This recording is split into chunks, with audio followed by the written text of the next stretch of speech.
Hi, Sue. Thank you so much for joining me today on this Zoom and making your time available. I really appreciate that. Today, we're talking about the care of the dying and people, maybe, their families, that kind of whole network of people that are connected to that. And you've written a wonderful book on this very thing that I cannot recommend highly enough. So today we're going to kind of look at some things from this and just have a bit of a discussion. And hopefully it'll be of real benefit to the people who are watching this. And maybe a longer version of this video will be available to people who are interested in that as well. I thought Okay. I'd just start with a question from your book. You talk about this idea of being a spiritual companion to people at this phase of life and Mm. helping build their confidence in God. I wonder if you can just talk for a little bit about what you mean by that and how you do it with people in this phase of life. That is a good question, as lots of responders to interview questions will say. I would start by building the relationship with the person first and spending enough time with them to get glimpses of where love has been present in their life.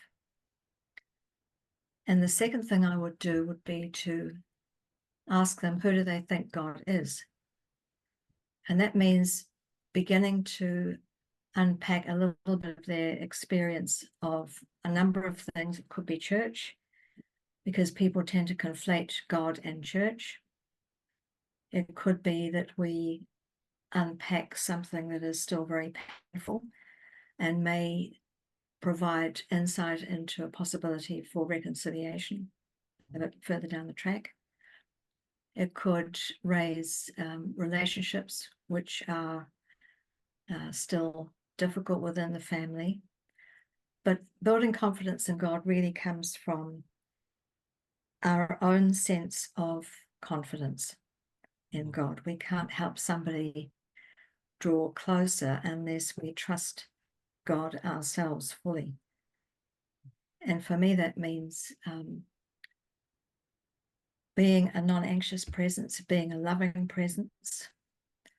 And sometimes people have never encountered someone who has no particular agenda other than to be there in a loving way. Mm. So that all goes back to the personhood of the carer, whether you're LLM or a family member or whatever.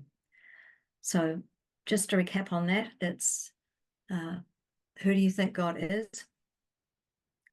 And often we will find that people's way of seeing God is strongly influenced by their parenting, how they were formed, how their family, particularly their fathers or male teachers or dominant female relatives, how power was exercised over them, that type of thing that most of us have got some sense of. Many people have never come up from under the influence of powerful adults in their youth, in their childhood. Mm.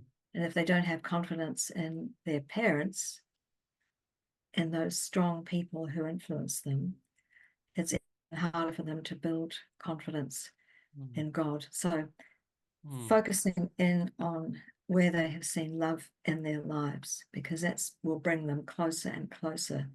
You could even ask them things like, what would it be like if God loved you? Open-ended question. Mm. Mm. And re-saying it to them, Mm. what it would be like to be loved, to know you are loved. And that's it, full stop. You just wait. Yeah. I mean, that's really large topic to enter into, that idea of people's experience of their father or mother figures and reapproaching Mm-hmm. that at their own maybe end stage of life. Mm-hmm. What other ways do you kind of help people gently go into that place that might be a place they've never been before. They might never have had a spiritual director. They might never have experienced chaplaincy or much in maybe in a church kind of context of that kind of Yeah. exploring their own inner life and image of God. What Mm. kind of tools do you often employ? You've mentioned one just there, but anything else that you've found can be supportive of people who want to explore that? What's coming to mind is scripture and the way so many Jesus stories relate to contemporary life.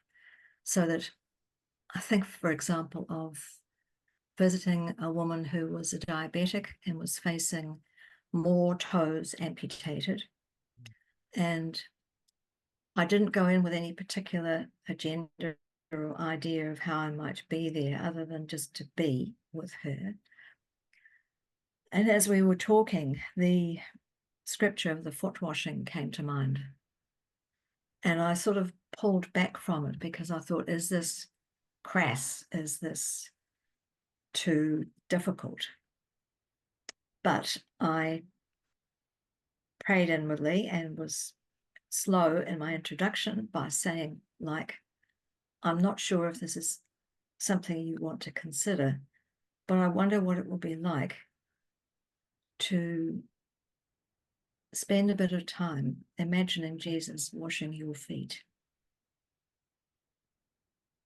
And again, that was it. I didn't wait long after that. I didn't get her to do it then and there with me present or tell me what would happen, what happened. So it was just simply introducing something and giving that person and God space to work with it together. Mm. So scripture's essential. Perhaps somebody reveals thoughts of revenge or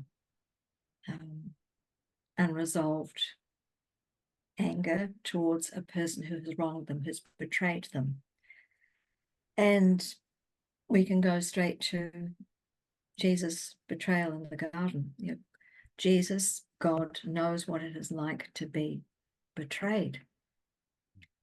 It doesn't require them to believe in anything. It's simply presenting the story and giving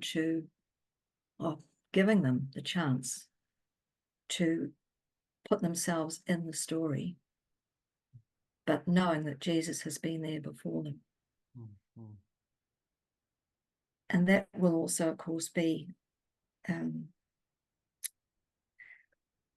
one of the other scriptures, of course, that is like a go-to is Psalm 23. As its own Old Testament, First Testament position, of course. It's been there a long time in the scriptures for Jewish and us, Christian people. But we have that promise of, even though I walk through the valley of the shadow of death, you are with me. And so I would never use a version that softens that by saying, there's what's one of the other versions, the valley of the shadow or the dark valley. We have to use the word death. It's not used enough in our culture. Actually name the reality. Name the reality. Yeah. I wonder, I mean, today we have, I guess, maybe some clergy and LLMs watching this video, Yeah. who might be entering rest homes or hospitals. And I wonder if you could kind of talk a little bit about when you've been in those positions and maybe you thought you've maybe been having one of your better days. What sort of posture do you feel like you take into those places before you're even there? Imagine you pull up to the hospital in the car park and you pause for a moment just before you enter in. What's going through your head, or what have you found helpful around kind of framing your own identity and posture of what you are there to do and what is your role in that time? It goes back to being a loving presence. That's the posture. And so I would pause. Obviously, I would have been on my better days, would have had a good prayer, quiet time. prior to even going anywhere. And I would usually stop before I get to the ward, and I would ask the help of the Holy Spirit. It's the trust thing again, just simply to trust that I would see the person who needed to be seen from God's perspective. That the words would be there, that if they weren't there, then just shut up. That's often a good thing to do. And I would be comfortable with silence. That's a contemplative stance of spiritual formation from my tradition of the contemplative path of Christianity, is that silence is not a bad thing. In silence, we often encounter a warmth that is God-given. And I think in the book you reference, I talk about being with a family whose mother had died. I'm off topic, I know, but I'm on this topic. And as she died, we just simply gathered around her. The family were familiar with prayers and me being around, in and out, in and out. And so it was fine just to be there together, to hold hands as a family.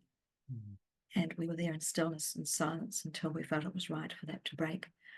So I try to go into a situation with my own chatter quietened, and with trust. There's that word again, but trust that God will provide the opportunity, the words, the wisdom, the timing, all those things.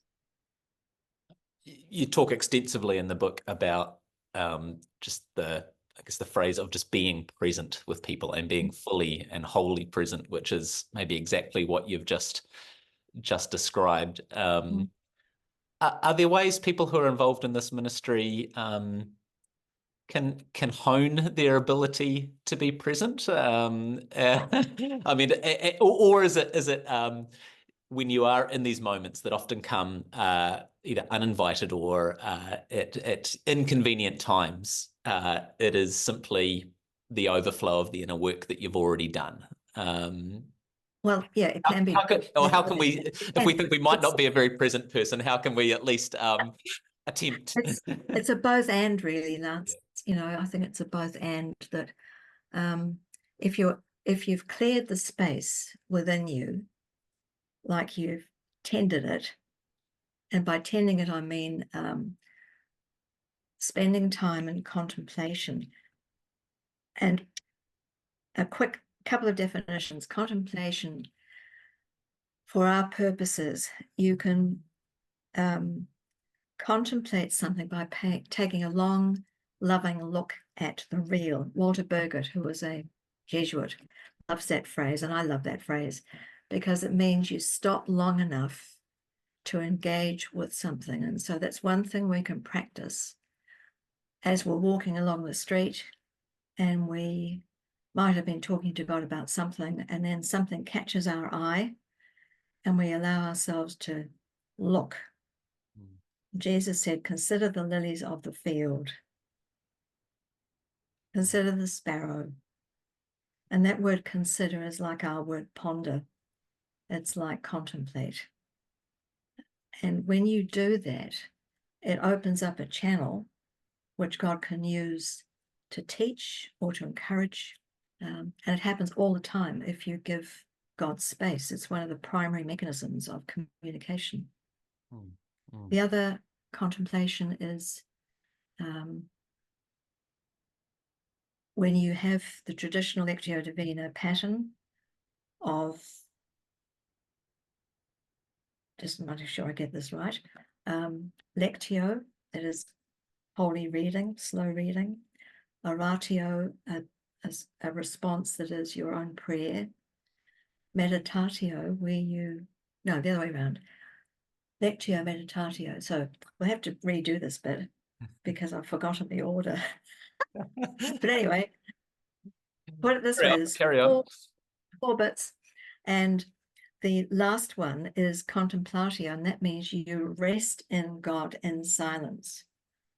So that was the last piece of the Passion. Lectio,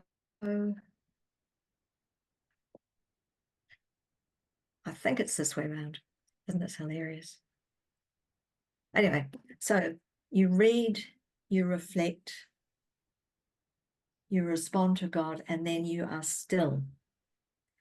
And what happened was, because that was the original way that people prayed, with a tiny bit of scripture, because people didn't have Bibles and reading and writing and stuff. They had a little gem, a single line, and they would meditate on it. In other words, they would suck it like a soft, a sweet, and just let the juices just subtly move into the body. Those that threefold start was hijacked by rational thought, which dropped off the contemplation. And that's the bit that we need to regain, because that's the bit that takes us into God's presence, prepared with scripture, prepared with our own response to scripture, and prepared with our own reflections. How does this fit with my life? And then you rest. So it's a bit different from Lectio 365, but it's the old way. Yeah. And that's the other meaning of contemplation. So 2 ways of tending the inner fire are to spend time noticing things in the natural environment in particular, or in synchronicity, God moments, And to as well circle it back round, one of the benefits of doing this work ourselves regularly is that we have to enter into these places we have trained ourselves, if you like, to slow and be this non-anxious presence in places that are often filled with anxiety. Absolutely.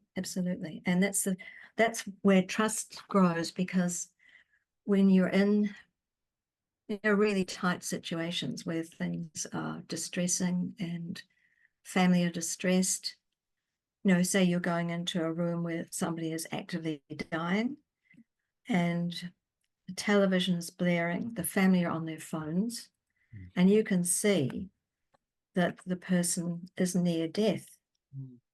That you're at the death, counting the seconds between breaths stage. And how do you stop yourself from shouting to them all, for goodness sake, shut up, can't you see your mum or your granny is about to die? And here you are paying attention.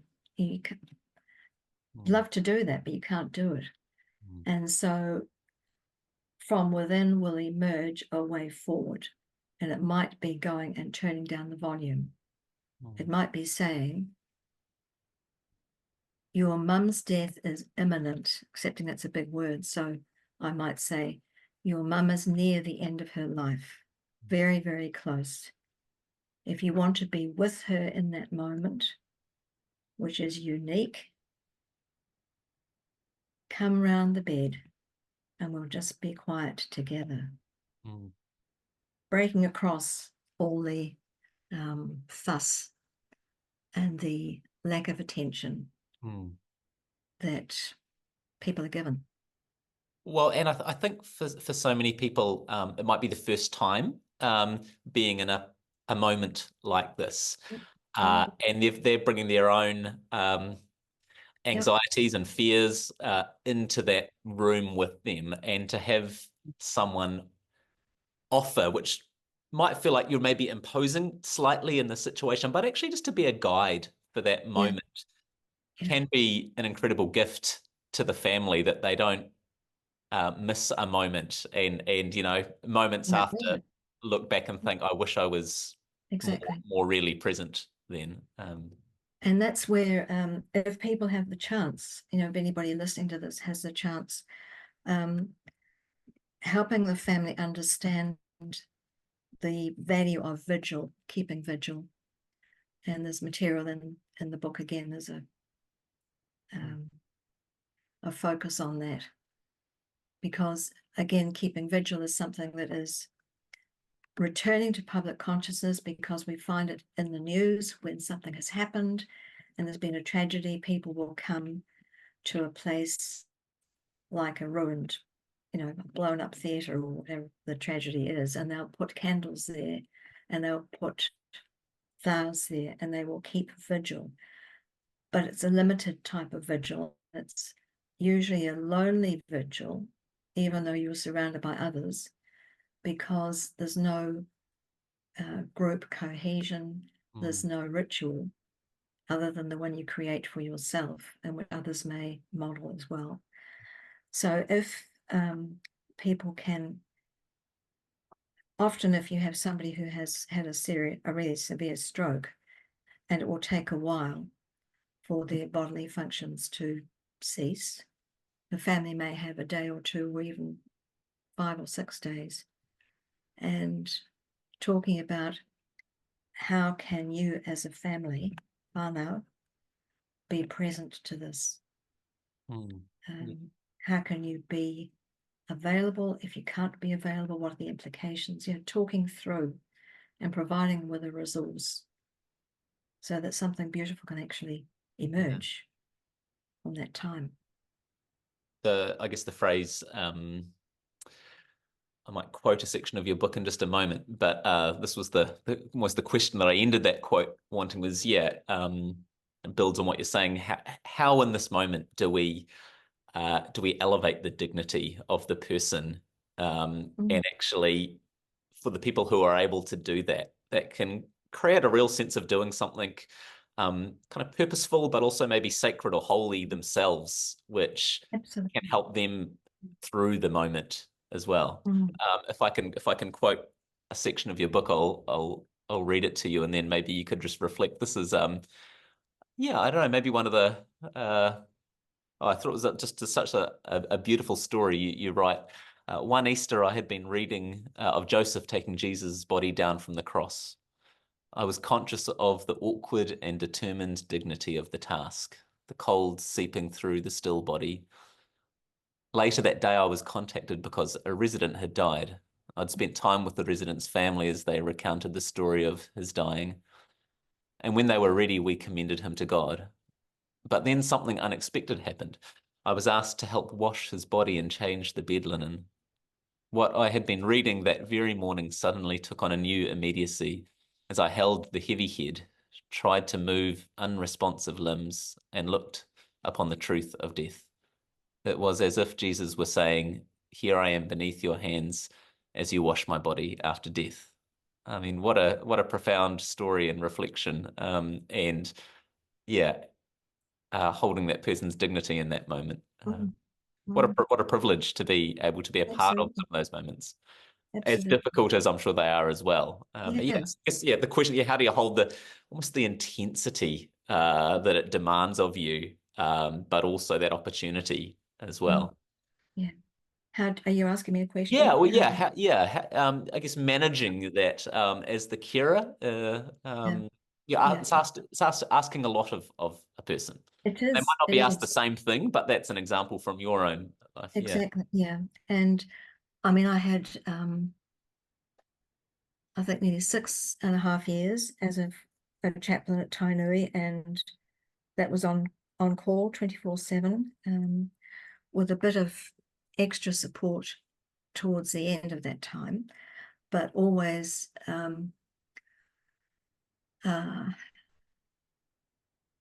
probably I shouldn't have mentioned that name anyway, Tainui. It takes a toll, Lance, and when I finished those 6.5 years, I was exhausted, and I still carried the names of the majority of the people who had died in that 6.5 years, which coincided with a change in the level of illness of people coming into care. And so we had, I think there was something like 145 people died in that time. Mm. And I went on retreat the half a year, well, probably 6 months after I'd finished working there.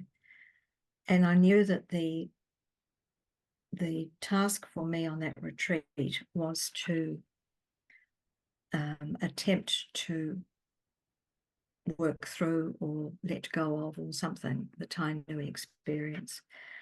And so I did it by getting a piece of paper and writing all the names down, and remembering them as best I could, and doing that once I sort of made that list and reflected, then going down to a body of water, there was a lake nearby, and just naming them and letting them go. And so now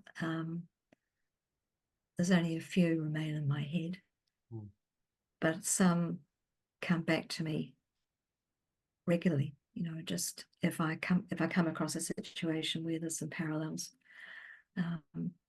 So it was exhausting. Yeah. It took probably a good year or two, by which stage I was into my own family stuff that required a lot of me. So you just never know how these things,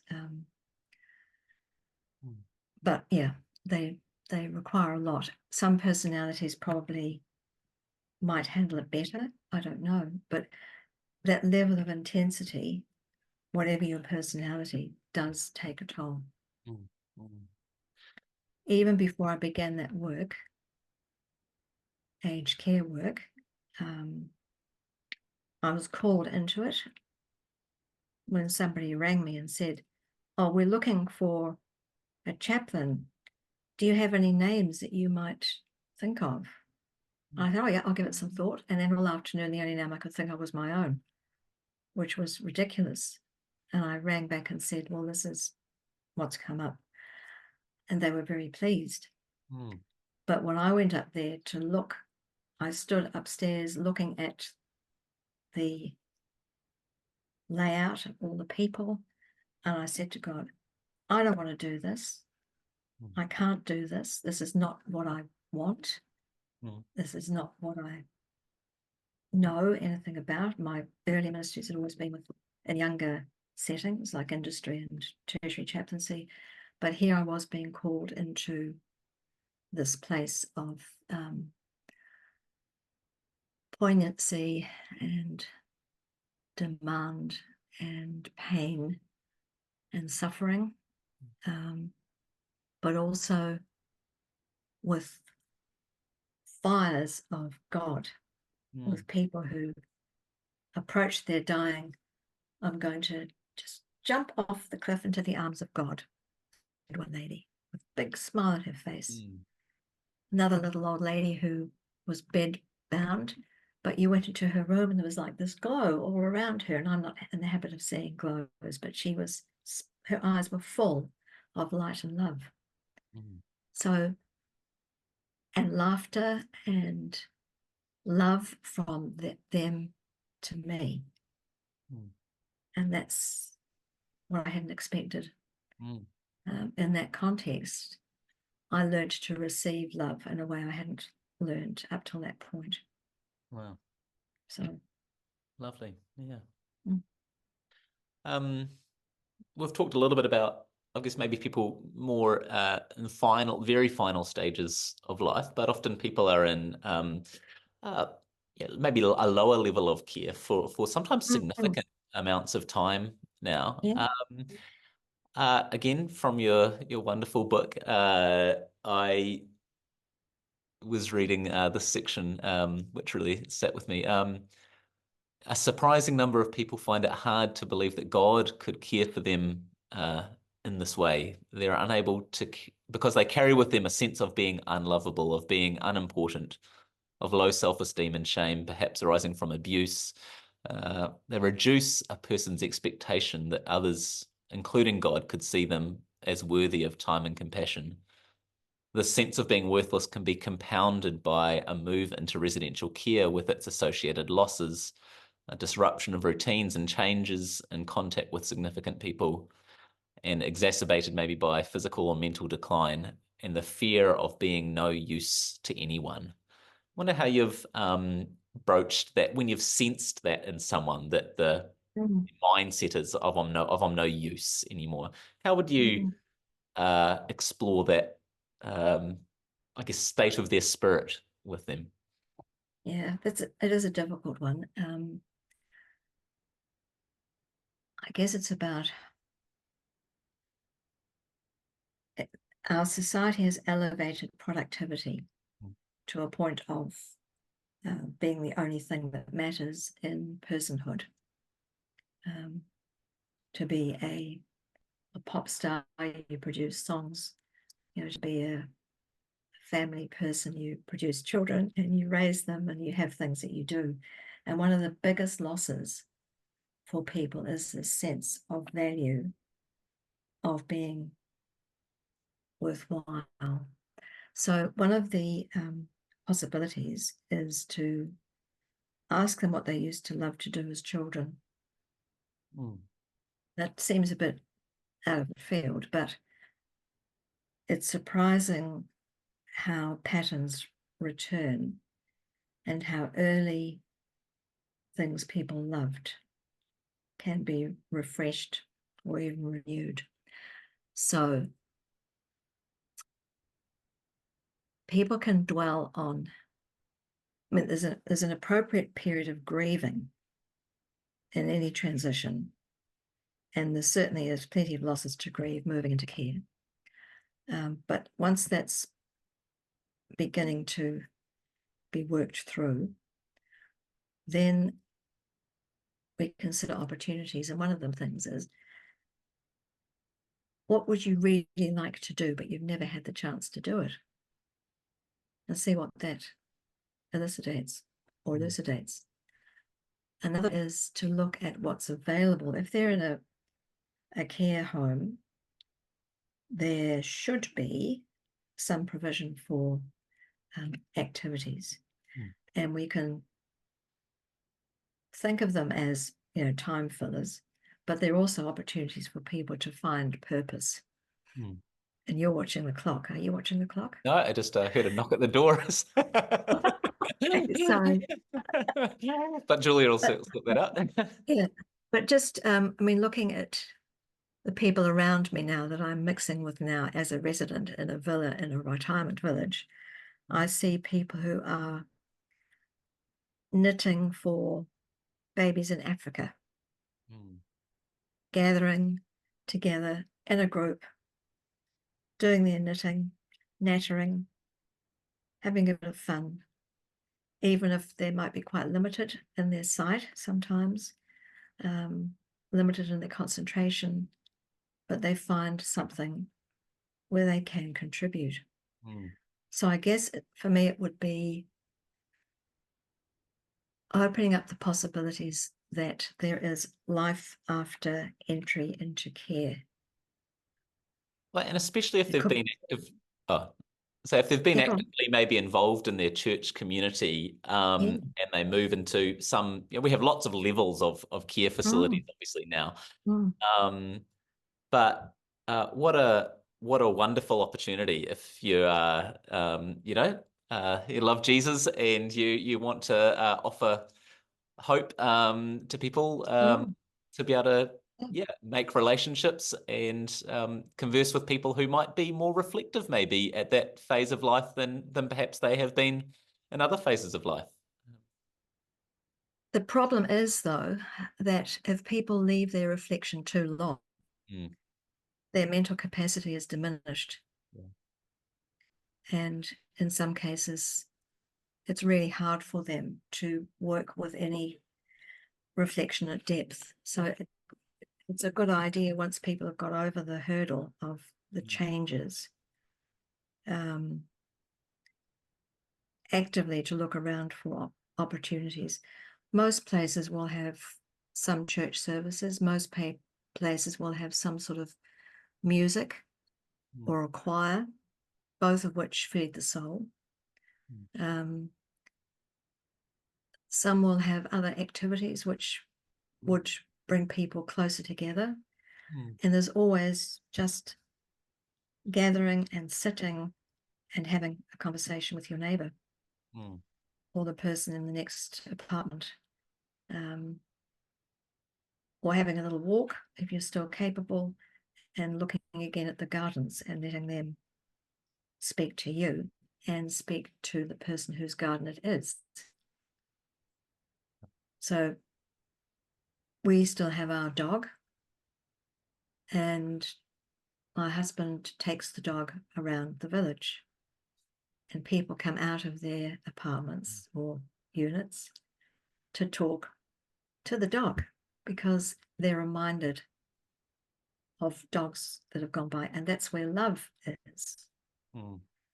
So John doesn't go around preaching the word of God. He goes around with his Labrador, bringing them a reminder of love. And that's, look for where love is, look for where lightness of spirit is.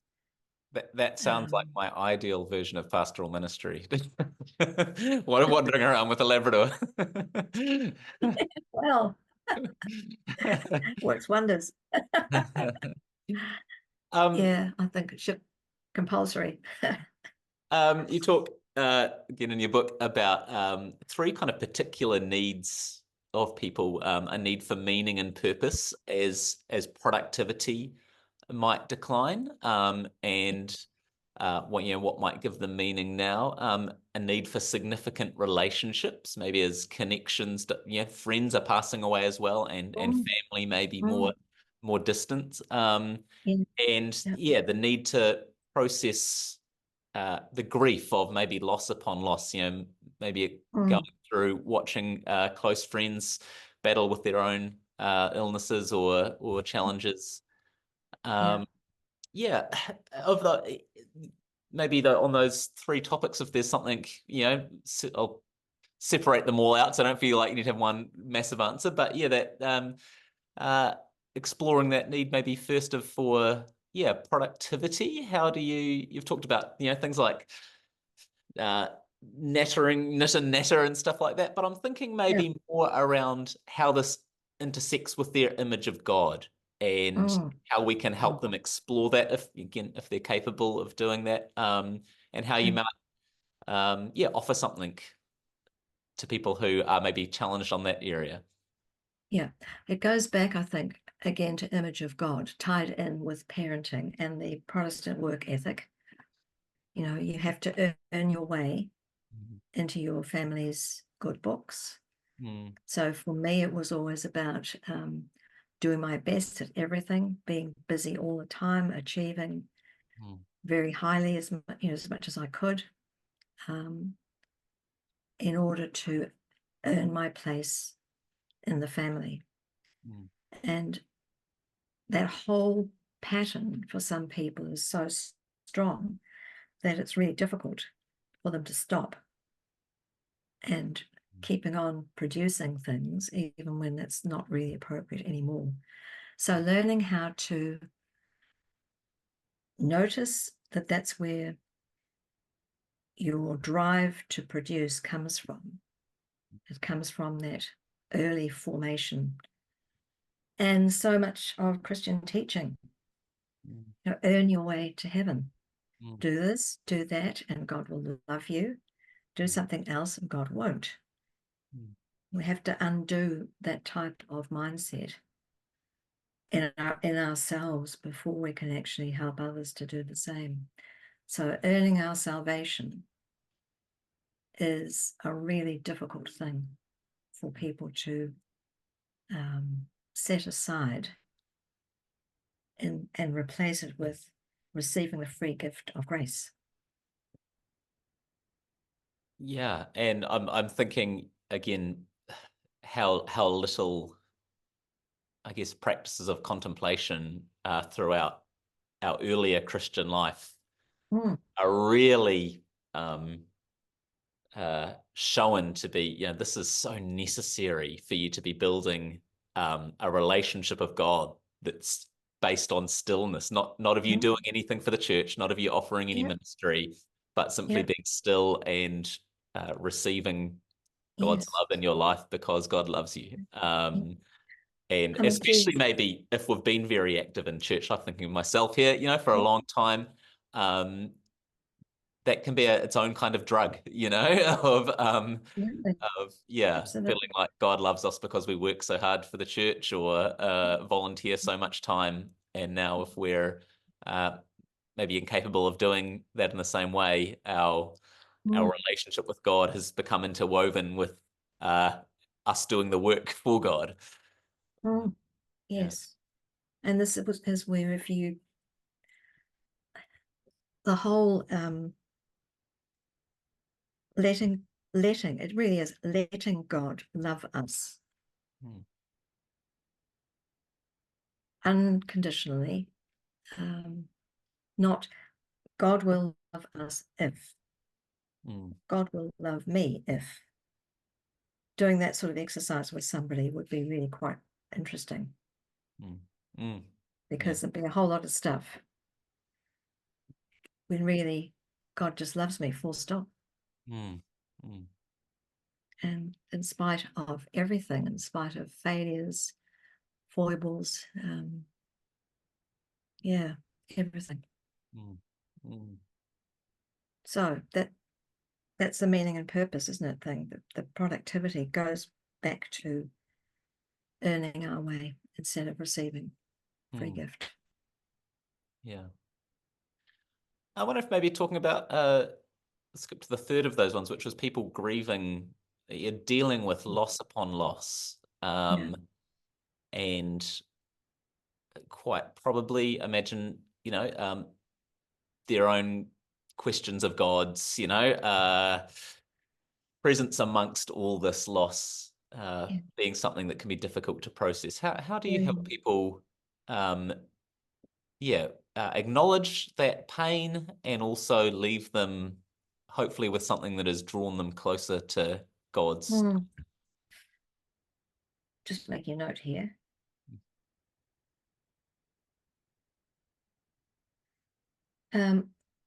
First thing I really want to say is that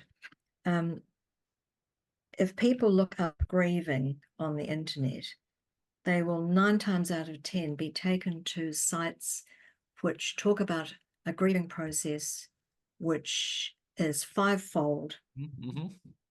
and was designed by Dr. Kubler-Ross long decades ago, specifically for grief in the dying, not in the bereaved. Mm, And so people think about, okay, I should be going through, loss, anger, denial, acceptance, or whatever, without realizing that that's not for them. to them. So Granger Westberg's model, which is a bit more recent, but that gives, a line and a dip, and you work through your line and your dip. All the things that happen are there for a reason, but he gives a sequence as if it's a nice steady thing, and it's not. So models of grieving that are useful are more like things that might take Granger Westberg's, where he has, loss, depression, anger, whatever, realignment, new patterns, anger, whatever, and they're all mixed up, and they can all be there at once, and it's a big mess, Mm, and you go back and forth, and occasionally you'll come up for air, and then you go back down again. It's messy, it's unpredictable, it makes you panic, all sorts of things. So getting a handle on what grief actually is really important at the beginning to help people. Yeah, I'm working on that one in my new book. But anyway, the other point is the cumulative loss. We have the phrase, the straw that breaks the camel's back. yeah. And sometimes it's something that appears to the outsider to be insignificant, but to the person, it's just the end. Mm, It might be, for example, that they've, in the shift, move they have lost, well, for me at the moment, it's the book containing all my passwords, which I think I don't know what's happened to it, but it's disappeared in the last week. Loss upon loss. You know, it's a little thing, but it's really triggered a lot of angst for me. But the sort of things that will come up are for women, terminations of pregnancies, quite common because of the generation that we're in, that they're in, that they might have had to give a baby away. They might have been forced to have an abortion in very unsavory circumstances. And no one has ever listened, or they've never commended the baby to God. And so you listen, you don't judge, you listen with God's heart, and you offer them a way of commending that child to God, including naming the child if they wish, having a little ceremony if you want to, just doing something which actually helps them feel as if God is alongside them in their suffering rather than a million miles away. So it's always the aim is to present God, Jesus, as being alongside them in their suffering, and holding them in it. So there was I think it was about 15th or 16th century, hospital for lepers or people affected by skin diseases. Might have been plague as well. And the main focus in the chapel was crucified Jesus bearing the signs of leprosy or plague. And the whole idea was that people would be able to go there and contemplate, look at Jesus bearing the wounds that they bear.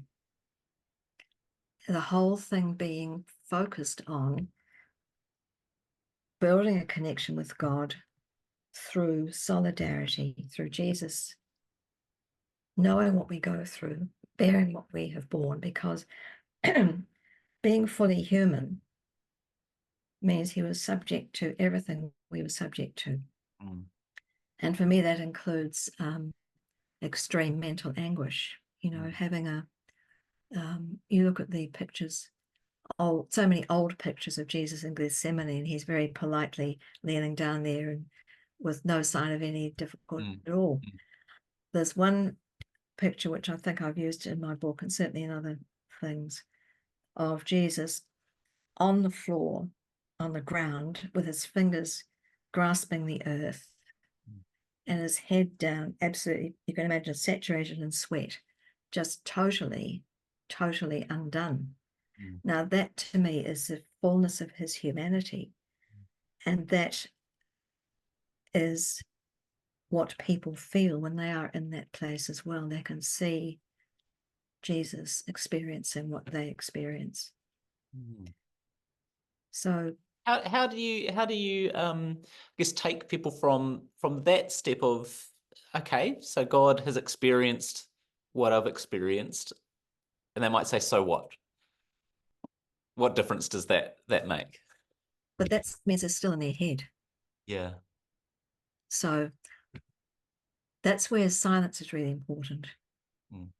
To invite them. I wouldn't even answer the question. I might say something like, let's just go back into that for a minute before we go down any arguments or rational responses. Let's just go back to that. What might it be like for you to know that God identifies with, has experienced your pain? And they might still say, so what? And you have to leave it. But what you've done is you have presented them with an image that they've seen, a story that they've reheard in a different way, and their default setting is rationality, because that's how most of us have been brought up. So that may be where they go to. But they're carrying with them into that rational response more of an awareness of the nature of God than they had before. So at the very least, you're building Yeah. a fuller image that in ways we might not see or understand is going to be more helpful to them than not. And that's the biggest thing, is that this is often without direct result.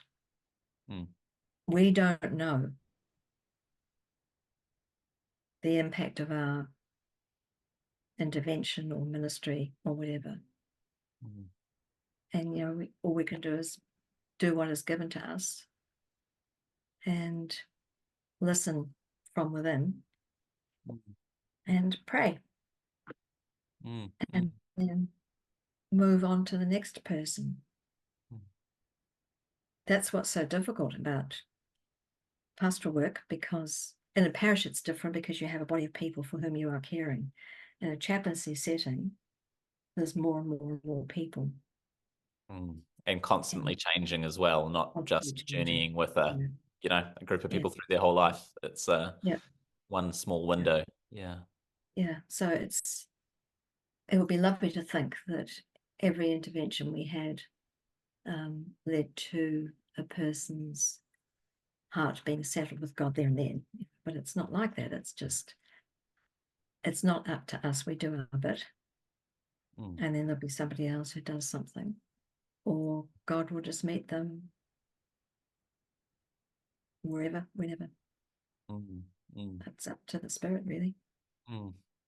But any work we do that is, hopefully building an image of God that is more like what God really is like, is tending the soil for those moments. Absolutely. Absolutely. And it's really hard, I think, for those who in their faith journey have been shaped with an overwhelming desire to convert, or to have people make a particular statement of belief, and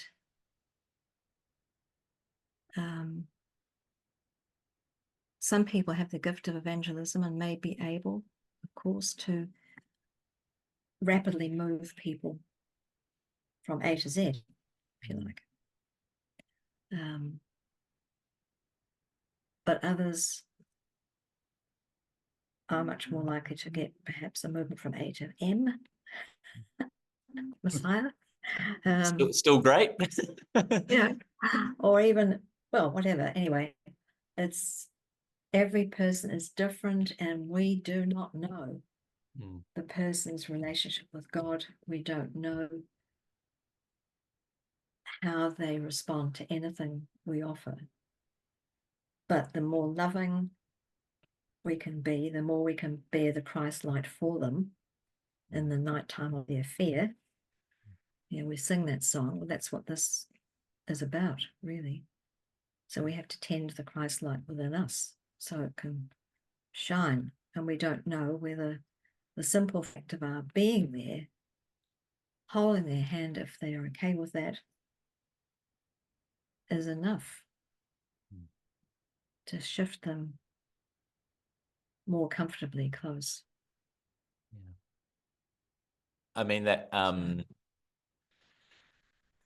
you mentioned, I guess, that kind of maybe a evangelistic mindset, or the productivity mindset that carers or chaplains or ministers might bring into a context. And I guess maybe a danger, or the other side of the coin of that, maybe leaving those moments feeling like they have failed to offer the right kind of service. And there's lots of ways, I guess, even a chaplain who doesn't have that kind of mindset might leave feeling like I stuffed up that time or whatever. Yeah, And I'm yeah, sure you've felt that way many times. absolutely, How do you absolutely. yeah, how do you I mean again when you're doing this repetitively maybe, how do you process that or how have you personally found helpful ways to process that feeling of either of uh, failed in what I thought I might be able to offer, or the person hasn't responded in a way again that Yeah, we thought they might, yeah, yeah. and that being almost like Well, another burden to carry. Yeah. well, we have the thank God we have confession and absolution. So that's one way that For in you some, as the minister to confess yeah, yourself. Yeah. absolutely, yeah, Yeah. absolutely. Um, but in terms of more low key, um, we get back to the examine, the nightly review of the day, Mm. where I mean I find myself most nights now having it's really essential for me to notice things to be thankful for and things where I've stuffed up. Um, and so that is a God-given mechanism for all of us to review the day and to notice where we stuffed up, own it, give thanks for all the things that we've noticed, which are usually God's gifts, and then move on. Mm. It sounds simple, but the doing of it is the hard thing. But it's part of tending our soul. And I think, maybe sometimes we need to go easy on ourselves as well. That actually, a lot of us, every time we enter one of these scenarios, this is a new person, and we're entering as complete novices often to Mhm. this person's life and experience, and we Yeah, can't necessarily rely on the previous, people we've visited.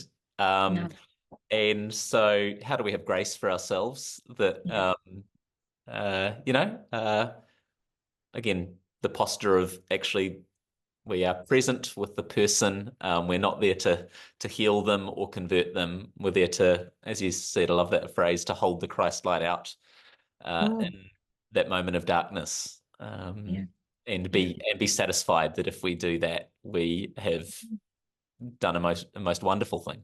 Yeah. Mm. It is.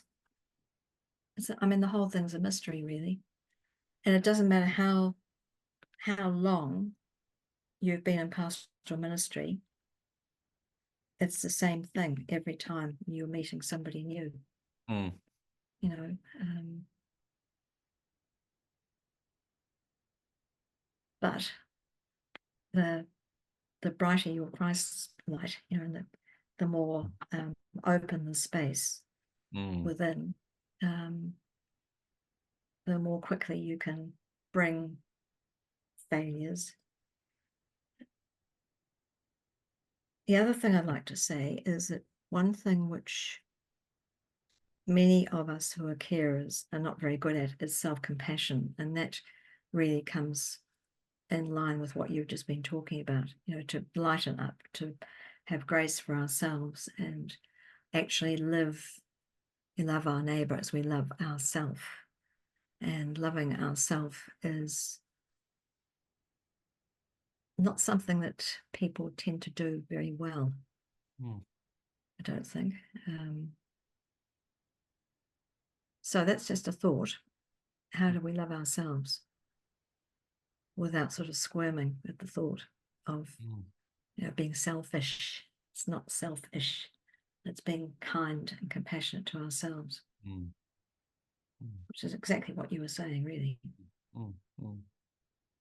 Well, I was wondering if we could just touch briefly on the dementia aspect of care in this stage as well. And Yeah. uh, again, you quote in your book, I think author Laura Bramley, where you say people, well, she says people living in the later stages of dementia are living in the present. And by present, I mean now, this second, because there's nothing else. You Mm, need to step into this reality and realize that all that matters is right now, not yeah. 5 minutes ago, not half an hour from now. If you're Mm, able to bring joy into there right now, then you've done something wonderful. I mm, wonder if you can mm. just talk about any times where you felt like, again, maybe you've been able to do that for someone with dementia in a way that's felt like it was a good day as a chaplain. Uh, um, the person who comes to mind, her passion was folding cloths, tea towels and things. And I had to learn how to be present with her because I couldn't understand how she could be so settled in that activity until I learned a bit more about being in the present moment. And so we would just fold tea towels together for a while. That was it, you know. But the other thing that's just come to mind now was the first day I was going to start my ministry in the dementia section of the home, and I had grown some sweet peas, and I had been having a yarn to God about, I don't know how to do this. You know, you've brought me here, and I'm here. Now what? Because that's really how I felt. And so I took the sweet peas in, and there was a group of probably a dozen older people, all women, I think, at that stage. And I just slowly went around the room, and some of them just sniffed the smell, you know, some nodded. One or two said, I grew those, or Granny grew those. You know, there was little things, little sparks going off all over the place. And it was a surprise to me how simple it was through that prompt, if you like, or starter point. And it was reassuring for me that, you know, there was a way of connecting in that moment. A really simple thing. So, the being in the present moment for people with dementia, music is absolutely essential. People who haven't spoken will sing a hymn. People who haven't prayed will say the Our Father in the old version without fault, even in extremis. And by extremis, I mean being in the secure unit of mental ward with nothing around you that might be used as a weapon. So everything was bolted down or molded into with no staff physically present, observed through a window, with no food available excepting a tear apart cheese and biscuits. And of course, they didn't have a clue how to open it.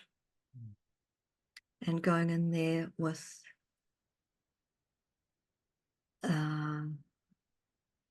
the Eucharist and taking it out, and right away the person knew because their faith was still there. Their spiritual life was still alive when everything else around them had gone. And the connection was because this particular person was a friend of mine who I've known for 30 years, recognized me, whereas other family members she would think were, a piece of furniture or something dreadful, really. But it was the God connection for her was still present in that moment. And, it's intense, but it was real for her. There's just no doubt she knew exactly what she was participating in, and she was able to participate fully. Yeah. So, but I'll tell you a funny one, just to cheer you up. Early on in my visiting, I went to introduce myself, and I said, "Oh, good morning. I'm the new chaplain." "No, you're not," I said. "Oh, well, yes, I am. The other one's retired." "No, no, you're not." So I said, "Okay," it skulked off. Go home for the day. You get those things happening. But anyway, it's good for you to be put in your place. Yeah. But can I tell you a story of one other lady who had Yes, please.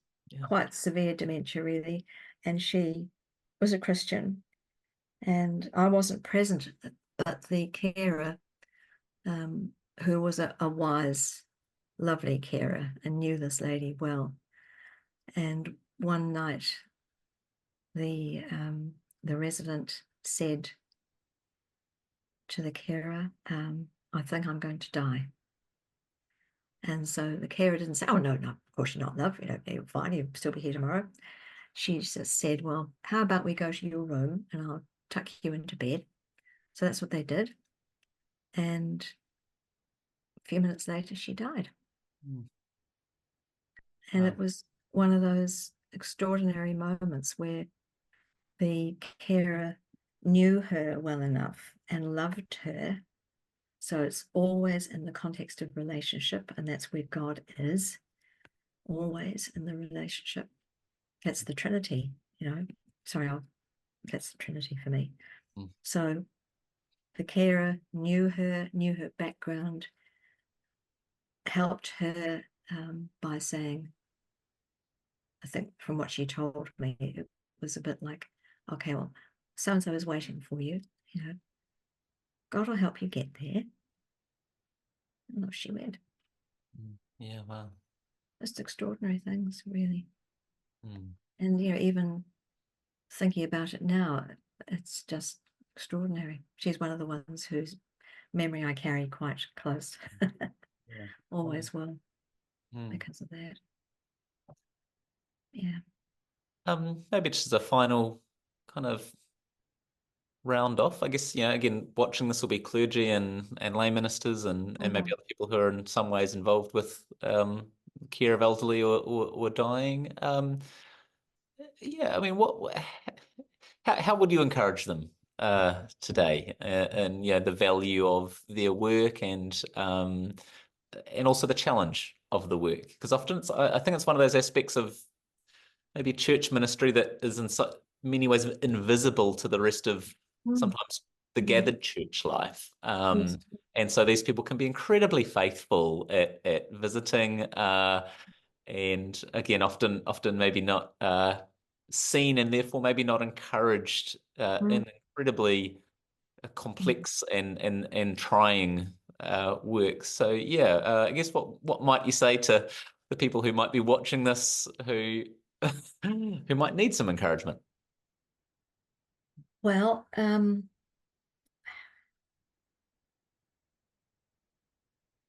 think it's really important that you find others with whom you can share your experience, whether it's a spiritual director or a supervisor or a pastoral care team or someone, even from another agency, who can hear you. Failing that, processing the stuff is really important. So I've mentioned the examine, but you can do it in other ways, like writing or singing or going for a walk in the bush and stomping your way through and talking about it all.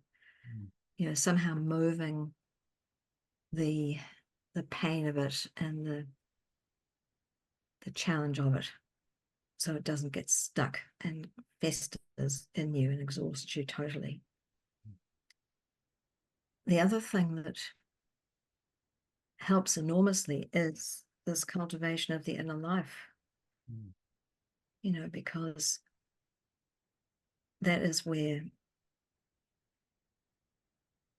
if we believe that God is in us as well as with us, then God is within, spirit to spirit, and getting that connection firmly established, so that when you are in a really difficult situation, you don't have to second guess what to do next. It will just flow. And it will just flow. And I think gathering with others who are in the same type of ministry and sharing stories without breaking confidentiality is important. But being able to know, A, you're not alone, B, you have someone who is prepared to listen to your story, C, you've got a kete, which is all your own experiences, your own upbringing, your own wisdom, your own reading, your own family life, your own pain, your own suffering, all of that you carry with you. You're not going in without a korowai of all those things around you. And the lining of that korowai is the love of God. You can have that one. But that's what it is. It's closest to you. Yeah. And that will be all you need. Yeah. Sue, you've got so much wisdom to offer in this space. I'm sure we could talk for another few hours yet, but maybe instead of that, I'll encourage people to go buy your book. And Well, the trouble with it is it's published in England, and so it's very expensive. well, I think this is a real gift to us and to anybody who is working in this area. I've really enjoyed reading it today, and it's so easy to read as well. I love the so many of your personal stories that are woven into it, and your reflections on those makes it feel such a very human read. And yeah, your way you have so wonderfully cared for so many people and been, really present with them and their story and their moment. It's it's a delightful and challenging and empowering read all at the same time. So thank you for creating that. I'm really enjoying it, and I'm sure hopefully many people will have enjoyed our conversation today. You're welcome.